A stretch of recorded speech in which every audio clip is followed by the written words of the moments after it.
ఈ దేశ శ్రమ బాద్షా పాదాల కింద నలిగిపోతున్న సమయం. ఒక వీరుడు కోసం ప్రకృతి పురుడు పోసుకుంటున్న సమయం. గోల్కొండ నుండి 8వ వాడు బయలుదేరాడు. వాడు ప్రాణాలతో ఢిల్లీ చేరుకోకూడదు.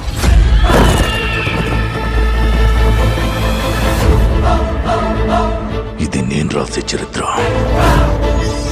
సింహాసనమా, మరణ శాసనమా? ఈ భూమి మీద ఉన్నది ఒక్కటే కోహినూర్. దాన్ని కొట్టి తీసుకురావడానికి తిరుగులేని రామబాణం కావాలి.